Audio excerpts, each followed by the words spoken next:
Assalamualaikum warahmatullahi wabarakatuh. Alhamdulillah rabbil alamin. Wassalamu ala asyrofil mursalin wa ala alihi washabbihi amma ba'd. Seperti yang saya hormati, pada kesempatan kali ini saya mau menyampaikan sosialisasi mengenai P5 PPRA dengan tema gaya hidup berkelanjutan sampah tanggung jawabku. Untuk topik pengelolaan sampah daur ulang atau barang bekas dengan pembuatan kerajinan barang bekas. Apa toh maksud yang dikehendaki dalam proyek ini nanti? Bahwasanya untuk dimensinya beriman dan bertakwa kepada Allah yang ditunjukkan dengan akhlak kepada lingkungan. Kemudian kita mempunyai kreatif, keluasan berpikir dalam mencari alternatif solusi permasalahan yang ada dalam lingkungan kita. Dalam hal ini, karena berhubungan dengan sampah, maka keluasan berpikir dalam mencari alternatif solusi permasalahan menangani sampah. Kemudian, dalam pelaksanaan P5 PPRA ini nanti, akan kami sampaikan beberapa alur yang akan kita lalui. Yang pertama adalah menyusun model proyek atau model project, merancang strategi pelaporan hasil. Kemudian kita akan dikenalkan dengan yang namanya permasalahan lingkungan hidup di lingkungan kita, termasuk di sekolahan kita. Ini ada sampah atau tidak?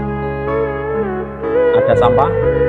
Ada. Apalagi kalau kita mau berjalan atau melihat di lingkungan yang ada di situ adalah tempat pembuangan sampah. Dalam sampah tersebut kita kenali dengan namanya sumber sampah, jenis sampah, pengelolaan sampah atau pemanfaatan sampah. Ternyata sampah yang kita buang ini masih ada manfaat dari sebagian bisa dimanfaatkan, bisa didaur ulang, bahkan menjadi layak jual atau layak pakai kembali yang berawal dari sampah. Nah, prakteknya ini nanti begini. Kita akan memilah sampah. Dari sampah-sampah tersebut, pilahan sampah yang ada nanti, kita akan menemukan kira-kira sampah apa yang bisa dimanfaatkan atau dibuat daur ulang kembali. Contoh, semisal botol aqua, bisa dimanfaatkan kembali atau tidak? Bisa. Contohnya dibuat pot bunga.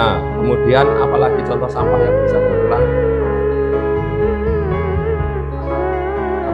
Sedotan bisa dimanfaatkan untuk hiasan juga, pot bunga dan bunganya dan lain sebagainya. Nah, hari ini saya sosialisasikan atau saya kenalkan bahwasanya dalam menangani sampah, tidak semua sampah itu harus dibuang sia-sia, tapi bisa didaur ulang dengan kemasan yang lebih kreatif yang bisa dimanfaatkan kembali. Hari ini saya sosialisasikan, dan besok ini mulai kita akan ada yang namanya proyek itu kita mengerjakan apa yang menjadi gambaran dari kreativitas penanganan sampah ini. Kemudian setelah nanti proyek itu selesai kita laksanakan, hasil akhirnya juga ada. Hasil akhirnya nanti akan ada penilaian atau kita mengadakan pameran. Setelah pameran ada yang namanya evaluasi akhir atau refleksi. Maksudnya setelah pameran nanti, apa yang kita hasilkan dari kreativitas nanti layak atau tidak. Kalau memang layak, itu bisa dilanjut kembali. Kalau belum layak, kita kaji ulang kekurangan kelayakannya di mana kita akan perbaiki. Nah, ini sebagai modal dari kita juga dalam menangani sampah di lingkungan kita masing-masing, terutama di lingkungan madrasah. Ini ternyata sampah masih bisa ditangani, bisa dipamerkan. Setelah dipamerkan, otomatis nanti bisa dilaksanakan, dikembangkan untuk yang berikutnya. Kiranya itu untuk penyampaian materi sosialisasi P5 PPRA. Mudah-mudahan besok kita melaksanakan proyek dengan baik, mulai dari awal dipersiapkan, nanti dibuat kelompok, setelah ini berkelompok, kemudian kita laksanakan sampai di pameran. Sekian, wassalamualaikum warahmatullahi wabarakatuh.